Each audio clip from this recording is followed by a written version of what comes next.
সারা দেশে শীতের দাপট, উত্তরের জনপদে বইছে মৃদু শৈত্যপ্রবাহ। মৌসুমের সর্বনিম্ন তাপমাত্রা তেঁতুলিয়ায় ৮.৪ ডিগ্রি। হাসপাতালে বেড়েছে ঠান্ডাজনিত রোগীর চাপ। রাজধানীতে ঊর্ধ্বমুখী সব ধরনের চালের দর। দিশেহারা শ্রমজীবীরা দুদিন কাজ না পেলেই চলে যাচ্ছেন দারিদ্র্য সীমার নিচে। সামাজিক কর্মসূচির ৭৩% সুবিধাভোগেই ভুয়া। বন্ধুত্বপূর্ণ সম্পর্ক ঠিক রাখতে জুলাই অভ্যুত্থানকে অস্বীকার করার উপায় নেই ভারতের, মন্তব্য পরিবেশ উপদেষ্টার।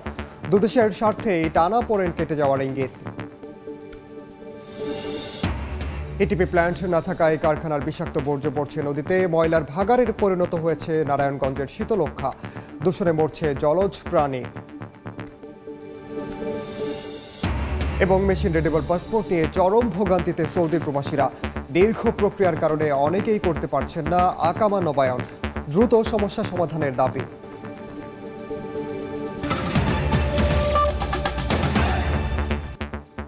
সময় সংবাদের সঙ্গে আছি আমি ওমর ইনান। রাজধানীর কাকরাইলে ডিপ্লোমা ইঞ্জিনিয়ার্স ইনস্টিটিউশনে চাঁপাইনবাবগঞ্জ প্রীতি সমাবেশে বক্তব্য রাখছেন জুলাই স্মৃতি ফাউন্ডেশনের সাধারণ সম্পাদক সার্জিস আলম। সরাসরি যাচ্ছে সেখানে। এখনো আমরা যখন একজন আহত ভাইয়ের কাছে শুনি আমরা হাত দিয়েছি, পা দিয়েছি, প্রয়োজন হলে জীবন দিব। যখন একজন আমাদের শহীদ বাবা মা ভাই বোন যখন বলে যে আমার সন্তানের জীবন গিয়েছে যাক, আমার ভাইয়ের বোনের জীবন গিয়েছে যাক, প্রয়োজন হলে আমরাও জীবন দিব, কিন্তু যে কারণে খুনি হাসিনাকে আমরা তাড়িয়েছি, যে কারণে এতগুলো জীবন দেওয়া হয়েছে, সেটা যেন বাস্তবায়িত হয়। তখন আসলে আমাদের সাহস শক্তি সবকিছুই একটা অন্য মাত্রায় যায়। আমরা শুধু আপনাদেরকে আমাদের জায়গা থেকে এটুকু কথা দিতে পারি এবং অনুরোধ করতে পারি, আমাদের ব্যক্তিগত জায়গা থেকে যেন আমরা সৎ থাকি, ন্যায়ের সাথে থাকি, নিজের যতটুকু করা উচিত ততটুকু করি, অন্যের হক না নষ্ট করি। এই কাজগুলো যদি শুধু আমরা ব্যক্তিগত জায়গা থেকে করতে পারি, যে বাংলাদেশের স্বপ্ন আমরা দেখছি, খুব দ্রুত সেই স্বপ্ন পূরণ করা সম্ভব। আর আপনাদেরকে শুধু একটা জিনিস বলতে চাই, চাঁপাইনবাবগঞ্জের হিসেবে আমরা উত্তরের জনপদের, আমরা বলি যে 2 বিভাগের 16টি জেলা রয়েছে। আমাদের আসলে গুরুত্বপূর্ণ জায়গাগুলোতে বিগত 16 বছরে তো আমরা শোষিত হয়েছি। যেই জায়গায় আমাদের যাওয়ার আমাদের মিনিমাম আমরা ডিজার্ভ করতাম, আমরা সেই জায়গায় যেতে পারিনি। গিয়েছে কোটা, গোপালী কোটা, পরিবার কোটা, আত্মীয় স্বজন কোটা, তেলবাজি কোটা, লীগ কোটা, এরকম অসংখ্য কোটায় এই পুরো উত্তরবঙ্গ বলতে আমরা যা বুঝি, পুরো উত্তরবঙ্গকে শোষণ করা হয়েছে। এই খুনি শেখ হাসিনা 15 সালের পরে শুরু করে ঢাকা থেকে তার বাড়ি অভিমুখী যে এক্সপ্রেসওয়ে বানিয়েছে, সেটা নিয়ে আমাদের আপত্তি নেই, কিন্তু সেই খুনি হাসিনা ঢাকা থেকে উত্তরবঙ্গমুখী যে 4 লেনের রাস্তার কার্যক্রম আজকে থেকে 1 যুগ আগে শুরু করেছে, সেটা এখন পর্যন্ত শেষ করেনি। তো আমরা উত্তরবঙ্গের মানুষ, এটা তো ছোট একটা উদাহরণ। আজকে দক্ষিণের একটা পৌরসভা যে বাজেট পেয়েছে, উত্তরের একটা জেলা সে বাজেট পায়নি অর্থনৈতিক উন্নয়নে। আজকে আপনার বিভিন্ন নামে একটা পরিবারের আত্মীয় স্বজন এবং এমনকি ওই পরিবারের শ্বশুর বাড়ির যত আত্মীয় স্বজন ছিল, তাদের নামে বাংলাদেশে অসংখ্য ইনস্টিটিউট হয়েছে। কিন্তু আপনি দেখবেন এই উত্তরের জনপদে 3টা প্রতিষ্ঠিত বিশ্ববিদ্যালয় নেই পুরো উত্তরের জনপদে। পুরো উত্তরের জনপদে একটা মেডিকেল বিশ্ববিদ্যালয় নেই, যেটার কারণে আপনার ঢাকা আসতে হবে না। সরাসরি যুক্ত ছিলাম রাজধানীর ডিপ্লোমা ইঞ্জিনিয়ার্স ইনস্টিটিউশনে। এবার শীতের খবর। উত্তরের জনপদে জেঁকে বসেছে শীত, বইছে মৃদু শৈত্যপ্রবাহ, বৃষ্টির মতো ঝরছে কুয়াশা। চলতি মৌসুমে দেশের সর্বনিম্ন তাপমাত্রা পঞ্চগড়ে 8.4 ডিগ্রি সেলসিয়াস রেকর্ড করেছে আবহাওয়া অফিস। ঘন কুয়াশায় আচ্ছাদিত চারপাশ, কাছের দূরত্বও দৃষ্টিসীমার আড়াল। হিমেল হাওয়া আর কনকনে ঠান্ডায় জবুথবু উত্তরের জনপদ। হেমন্ত বিদায়ের বাকি আরও 2 দিন। এবার আগে ভাগেই প্রকৃতিতে দখল নিয়েছে শীত। দিনের আলো নিভে যাবার সঙ্গে সঙ্গে অন্ধকারের সঙ্গে পাল্লা দিয়ে নেমে আসে কুয়াশা। টুপটাপ শব্দে ঝরে পড়ে বৃষ্টির মতো শিশির। সকালের আলো ফুটলেও দীর্ঘ সময় দেখা মেলে না সূর্যের। দিনেও সড়ক মহাসড়কগুলোতে হেডলাইট জ্বালিয়ে চলে যানবাহন। শীতের তীব্রতায় বেড়েছে ছিন্নমূল ও শ্রমজীবী মানুষের দুর্ভোগ। ঠান্ডা উপেক্ষা করেই বের হতে হচ্ছে কাজের সন্ধানে। এদিকে হিমহাওয়া থেকে বাঁচতে রাস্তার পাশে খড়কুটো জ্বালিয়ে উত্তাপ নিতে দেখা গেছে অনেককে। প্রচন্ড ঠান্ডা পড়ছে, আর চলতে পারছি না, কাজ হচ্ছে না, ঘুরে বাড়ি যাচ্ছে, তারপর খাবো কি? এই বছরের মধ্যে এই চলতি 1 সপ্তাহের মধ্যে সবচেয়ে বেশি ঠান্ডা। গত কয়েকদিন ধরে উত্তরের জেলা পঞ্চগড়ে তাপমাত্রা 10 থেকে 12 ডিগ্রির ঘরে ওঠানামা করলেও শুক্রবার তা মৃদু শৈত্যপ্রবাহে রূপ নিয়েছে। সর্বনিম্ন তাপমাত্রা 8.4 ডিগ্রি সেলসিয়াস রেকর্ড করা হয়েছে। আগামী কয়েকদিন সারা দেশে দিন ও রাতের তাপমাত্রা কিছুটা কমতে পারে বলে জানিয়েছে আবহাওয়া অফিস। এদিকে ঘন কুয়াশার কারণে পাটুরিয়া, দৌলতদিয়া, আরিচা, কাজিরহাট ও দাউপাড়া নাজিরগঞ্জ নৌ রুটে বৃহস্পতিবার মধ্যরাত থেকে বন্ধ ছিল ফেরি চলাচল। পরিস্থিতি কিছুটা ভালো হলে 7 ঘন্টা পর স্বাভাবিক হয় নৌ চলাচল। সর্দার মোহাম্মদ আরিফ, সময় সংবাদ। শীতের প্রকোপ থেকে রক্ষা পেতে মধ্যবিত্ত ও স্বল্প আয়ের মানুষ গরম কাপড় কিনতে ছুটছেন ফুটপাতের দোকানগুলোতে। এদিকে টাঙ্গাইলের হাসপাতালগুলোতেও বাড়ছে শীতজনিত রোগীর সংখ্যা। বিস্তারিত জানাতে এই মুহূর্তে পঞ্চগড়ে আছেন সহকর্মী সোহাগ হায়দার এবং টাঙ্গাইলে আছেন কাদের তালুকদার। সরাসরি প্রথমে যাচ্ছি সোহাগের কাছে। সোহাগ, প্রথমেই জানিয়ে রাখি যে আজকে চলতি মৌসুমে এবং দেশের মধ্যে সর্বনিম্ন তাপমাত্রা কিন্তু পঞ্চগড়ের তেঁতুলিয়ায় 8.4 ডিগ্রি সেলসিয়াস রেকর্ড করা হয়েছে। এতে করে তেঁতুলিয়া আবহাওয়া অফিস জানিয়েছে যে আজকে পঞ্চগড়ের উপর দিয়ে মৃদু শৈত্যপ্রবাহ বয়ে যাচ্ছে। তবে আজকে আবহাওয়া কিন্তু একটু ব্যতিক্রম দেখা গিয়েছে। সকাল 9টার পর কিন্তু সূর্যের মুখ দেখা মিলেছে। একই সাথে যে সূর্যের উত্তাপ সেটা কিন্তু মিষ্টি একটি উত্তাপ ছড়িয়ে পড়েছে। আমরা জানিয়ে রাখি যে এই জেলায় কিন্তু সন্ধ্যার পর থেকে পরদিন সকাল পর্যন্ত একটি কনকনে শীত অনুভূত হচ্ছে। একই সাথে গভীর রাত যতই হচ্ছে ততই কিন্তু এই জেলায় ঘন কুয়াশার তীব্রতা বেড়েই চলেছে। তবে বর্তমান কিন্তু দিনের যে তাপমাত্রাটা রয়েছে সেটা কিন্তু 24 থেকে 25 ডিগ্রির মধ্যে ওঠানামা করছে। তবে আজকের কথাটা যদি বলা হয় তাহলে কিন্তু আজকের যে তাপমাত্রার বিরূপ প্রভাব সেটা কিন্তু অনেকটাই ভিন্নতা দেখা দিয়েছে। আর বর্তমানে আমি আছি পঞ্চগড় শহরের সরকারি অডিটোরিয়ামের সামনে। এখানে যে ফুটপাতের দোকানগুলো রয়েছে, যে সকল পুরাতন কাপড়ের দোকান রয়েছে, তারা কিন্তু এখানে মোটামুটি কাপড় কেনা বেচা শুরু হয়েছে। যারা নিম্ন আয়ের এবং মধ্যবিত্ত পরিবারের মানুষ রয়েছে তারা কিন্তু এখান থেকে কাপড় ক্রয় শুরু করেছেন। আর আবহাওয়া অফিসের সাথে কথা বলেছি, আবহাওয়া অফিস জানিয়েছে যে আগামী কয়েকদিনের মধ্যে শীতের যে তীব্রতা সেটা কিন্তু আরো অনেকটাই বাড়বে। একই সাথে এই জেলার যারা নিম্ন দারিদ্র পরিবারের মানুষ রয়েছে তাদের পাশে দাঁড়াতে সরকারিভাবে বিভিন্ন উদ্যোগ গ্রহণ করা হয়েছে। জেলা প্রশাসন বলছে যে এখন পর্যন্ত প্রায় 2000 শীতবস্ত্র 5 উপজেলায় বিতরণ করা হয়েছে এবং একই সাথে সরকারের কাছে আরো চাহিদা প্রেরণ করা হয়েছে। অপরদিকে আমরা দেখেছি যে পঞ্চগড় আধুনিক সদর হাসপাতাল সহ উপজেলার যে স্বাস্থ্য কমপ্লেক্স গুলো রয়েছে সেগুলোতে কিন্তু শীতজনিত রোগীর সংখ্যা অনেকটাই বেড়ে চলেছে এবং আবহাওয়া বিরূপের কারণে কিন্তু চিকিৎসকরা তাদের সন্তান এবং বৃদ্ধদের পরামর্শ দিচ্ছেন, তাদের দেখাশোনার পরামর্শ দিচ্ছেন। তো এ ছিল আমার কাছে পঞ্চগড় থেকে সর্বশেষ। সরাসরি যুক্ত ছিলাম টাঙ্গাইল ও পঞ্চগড়ে। এদিকে রাতের শীতে জবুথ হবু দশা রাজধানীর ছিন্নমূল মানুষের। গরম কাপড়ের অভাবে ঠান্ডা থেকে বাঁচতে পারছেন না তারা, ঠকঠক করে কাঁপছেন অনেকে, ঘুমাতেও পারছেন না। ফুটপাতে থাকা মানুষেরা বলছেন সহায়তার অপেক্ষায় আছেন তারা। পৌষ আসার আগেই রাজধানী সহ দেশ জুড়ে জেঁকে বসেছে শীত। ঘন কুয়াশা ও কনকনে ঠান্ডা বাতাসে নগর জীবনে নেমে এসেছে স্থবিরতা। সবচেয়ে নাজুক অবস্থায় আছে খেটে খাওয়া ছিন্নমূল মানুষ। দিন কোনোভাবে কেটে গেলেও রাত কাটে অসহনীয় দুর্ভোগে। রাত হলেই যখন সবাই লেপ কম্বলে খোঁজেন তখন আরেক শ্রেণীর মানুষের জীবন যুদ্ধটা চলে খোলা আকাশের নিচে রাস্তার পাশে। কারো প্লাস্টিকের বস্তা, কারো পলিথিন, আবার কারো পুরনো কাপড় দিয়ে শরীরটা ঢেকে ঠান্ডা থেকে বাঁচার চেষ্টা। কিন্তু হিম বাতাস যে ভেদ করে যায় সামান্য আবরণ, খানিক পরপরই শীতে কেঁপে ওঠে পুরো দেহ। রাজধানীর বিভিন্ন এলাকা ঘুরে ফুটপাতগুলোতে দেখা যায় এমন অসংখ্য মানুষ। তাদের কারোরই ঘর কিংবা থাকার জায়গা নেই। এমনই একজন দুলুপ মিয়া, যিনি হবিগঞ্জ থেকে 2 বছর হলো কাজের সন্ধানে ঢাকায় এসেছেন। কোনো চাকরি পাই না, কাজ পাই না, কিছু পাই না। শীতের বেলা বাসা বাড়ি নাই, কিছু নাই, টাকা পয়সা নাই, ওই জায়গায় থাকি, কষ্ট হয়। ও লোকজনে যদি বিরিয়ানি দেওয়াইতে বলা খাই নিলে অনারে ঘুরে থাকি। দুলুপ মিয়ার মতো এমন অনেক মানুষ রাজধানীর বিভিন্ন ফুটপাতে ঘুমিয়ে না ঘুমিয়ে রাত কাটাচ্ছেন। আগে শীতবস্ত্র পেলেও এখন তেমনটা পান না বলে হতাশা প্রকাশ করেন কেউ কেউ। অনেক কম্বল পাইতাম, জামা পাইতাম, জ্যাকেট পাইতাম, খাবার পাইতাম। এখন তো এই যে এই পর্যন্ত কোনো খাবারই আসে নাই। কঠিন শীত, আর সামনে আরো পড়বো। এদিকে কেউ কেউ কাজের ফাঁকে আগুন জ্বালিয়ে শীত নিবারণের চেষ্টা করছেন। পোশাক ছাড়া রিক্সা চালাইতেছি খুব কষ্টে। ফুলাফান আছে, লেয়াপড়া করানি লাগে, কিস্তি আছে।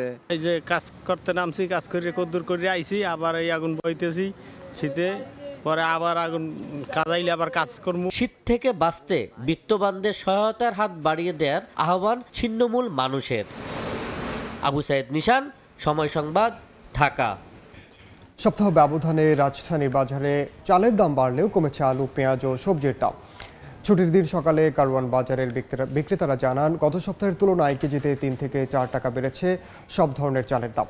তাদের অভিযোগ, মিলার ও কর্পোরেট প্রতিষ্ঠানের কারসাজিতে এমন ঊর্ধ্বমুখী চালের বাজার। তবে মাছ বাজারে ক্রেতা বিক্রেতা উভয়ই জানান দাম কমতির কথা। পেঁয়াজের দোকানেও রয়েছে স্বস্তির খবর। দেশি পেঁয়াজের দাম কেজিতে 10 থেকে 15 টাকা কমে বিক্রি হচ্ছে 105 থেকে 110 টাকায়। আর ভারতীয় পেঁয়াজের দাম পড়ছে 78 থেকে 80 টাকা। দাম কমার খবর জানিয়েছেন সবজি বিক্রেতারাও। এদিকে দেশি সোনালী মুরগির দাম স্থিতিশীল থাকলেও কেজিতে 10 টাকা বেড়েছে ব্রয়লারের দাম।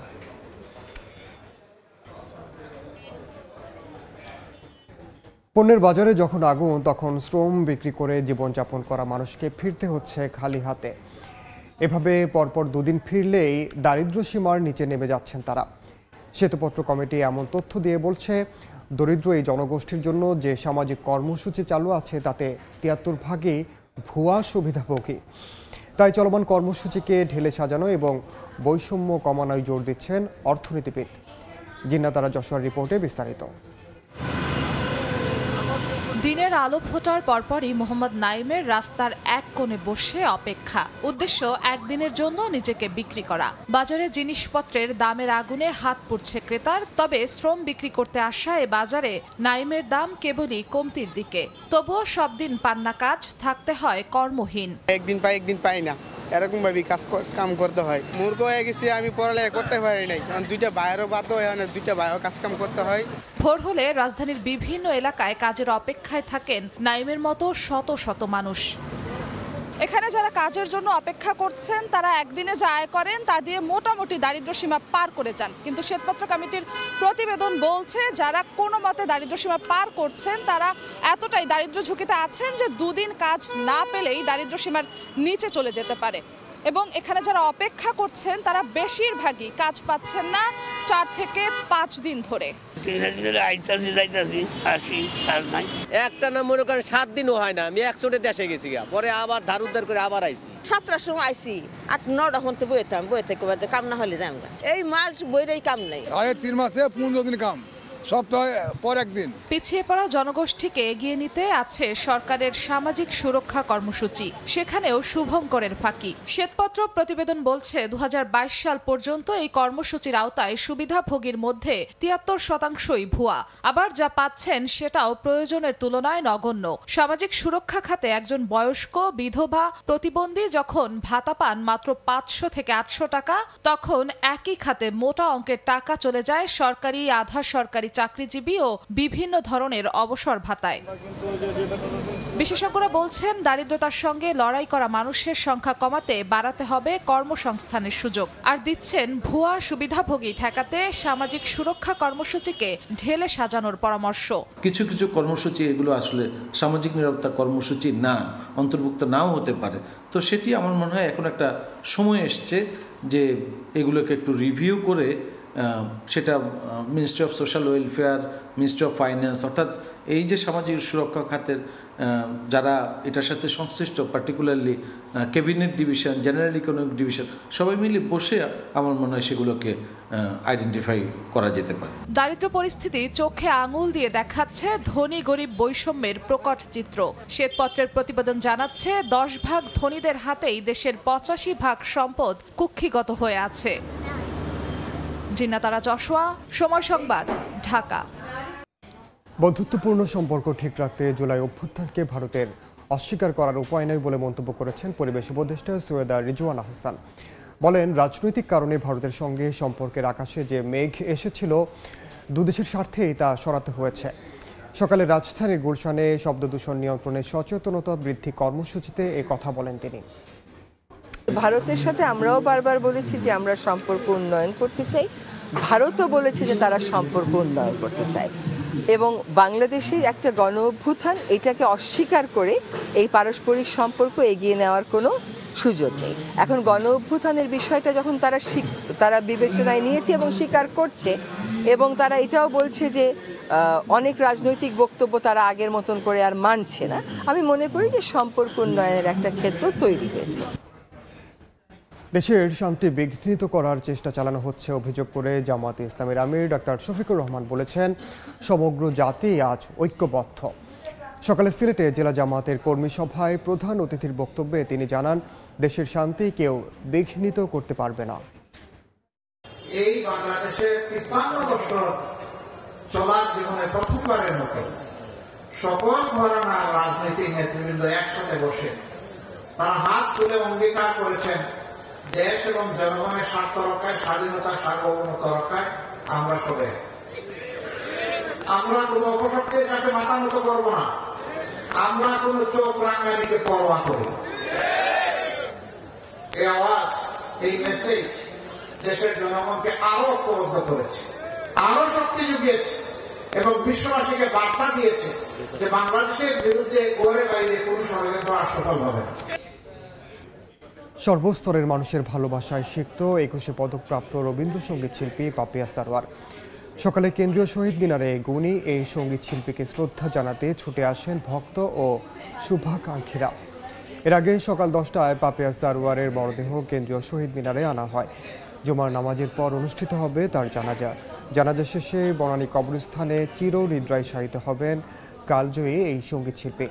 দীর্ঘদিন ক্যান্সারের সঙ্গে লড়াইয়ের পর বৃহস্পতিবার রাজধানীর একটি হাসপাতালে শেষ নিঃশ্বাস ত্যাগ করেন তিনি।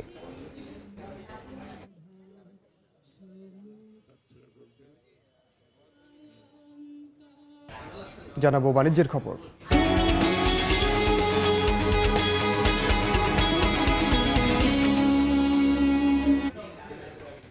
উন্নয়ন কাজের ধীর গতিতে শিল্প কারখানায় কমছে উৎপাদন। এ কারণে কাঁচামাল আমদানি তুলনামূলক কমে যাওয়ায় কাঙ্ক্ষিত রাজস্ব পাচ্ছে না চট্টগ্রাম কাস্টম হাউস। চলতি অর্থ বছরের 5 মাসে লক্ষ্যমাত্রার চেয়ে 4,421 কোটি টাকা পিছিয়ে রয়েছে সংস্থাটি। শাখাউদ্দিপুর ক্যামেরায় কমলদের রিপোর্ট। চলতি অর্থ বছরের গত 5 মাসে রাজস্ব আদায়ের লক্ষ্যমাত্রা ছিল 34,097 কোটি টাকা। তবে চট্টগ্রাম কাস্টম হাউস আদায় করেছে 29,676 কোটি টাকা। আর একক মাস হিসেবে নভেম্বরে 7,457 কোটি টাকা লক্ষ্যমাত্রার বিপরীতে আদায় হয়েছে 5,223 কোটি টাকা। লক্ষ্যমাত্রা অর্জনে কিছুটা পিছিয়ে থাকলেও গত অর্থ বছরের তুলনায় 6% প্রবৃদ্ধি অর্জিত হয়েছে। শিল্পের কাঁচামাল আমদানি কিছুটা কম হয় রাজস্ব আদায়ের লক্ষ্যমাত্রা অর্জনে সমস্যা হচ্ছে বলে দাবি কাস্টম হাউসের। আমাদের নভেম্বর পর্যন্ত রাজস্ব লক্ষ্যমাত্রা ছিল 34,000 কোটি টাকা, তার বিপরীতে আমরা প্রায় 29,700 কোটি টাকার মতো আদায় করতে পেরেছি। তথ্য বলছে বিগত সময়ের তুলনায় শুধু নভেম্বরেই 7,64,000 মেট্রিক টন শিল্পের কাঁচামাল কম আমদানি হয়েছে।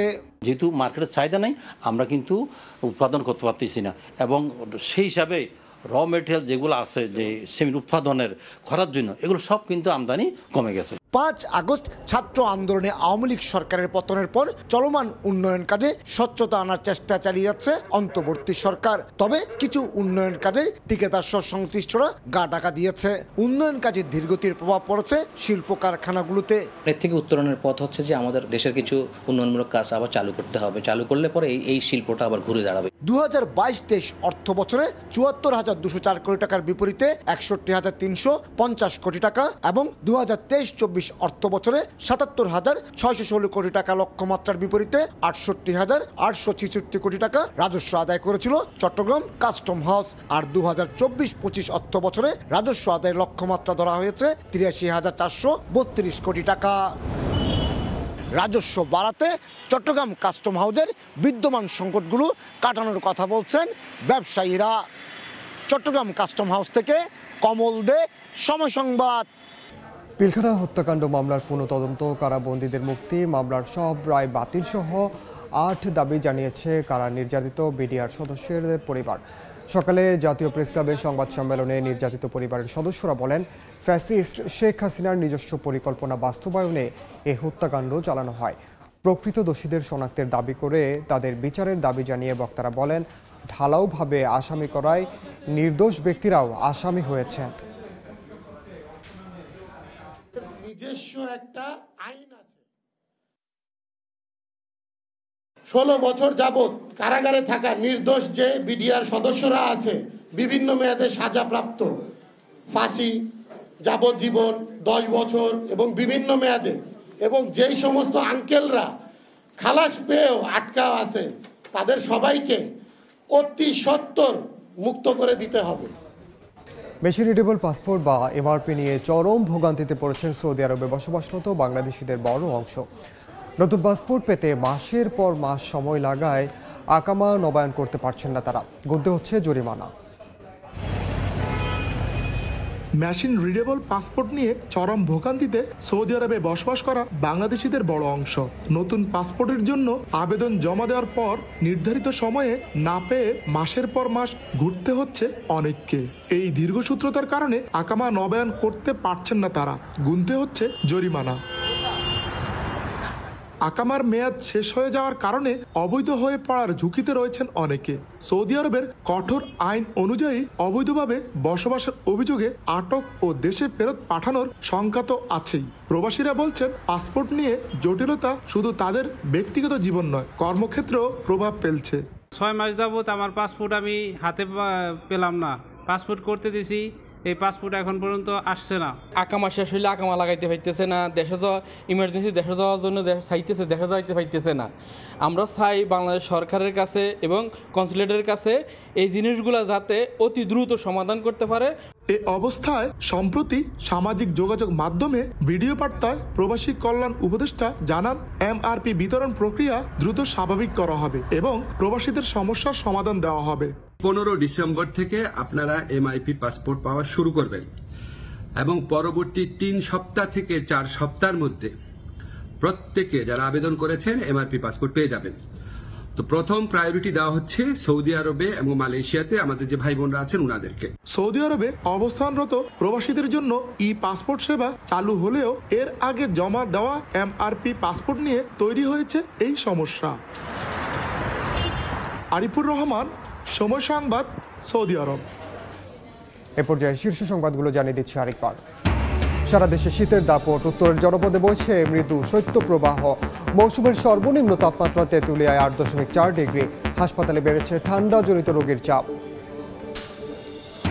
রাজধানীতে ঊর্ধ্বমুখী সব ধরনের চালের দর, দিশেহারা শ্রমজীবীরা। দুদিন কাজ না পেলেই চলে যাচ্ছেন দারিদ্র্য সীমার নিচে। সামাজিক কর্মসূচির 73% সুবিধা ভোগেই ভুয়া। এবং বন্ধুত্বপূর্ণ সম্পর্ক ঠিক রাখতে জুলাই অভ্যুত্থানকে অস্বীকার করার উপায় নেই ভারতের মন্তব্য পরিবেশ উপদেষ্টার। দুদেশের স্বার্থেই টানাপোড়েন কেটে যাওয়ার ইঙ্গিত।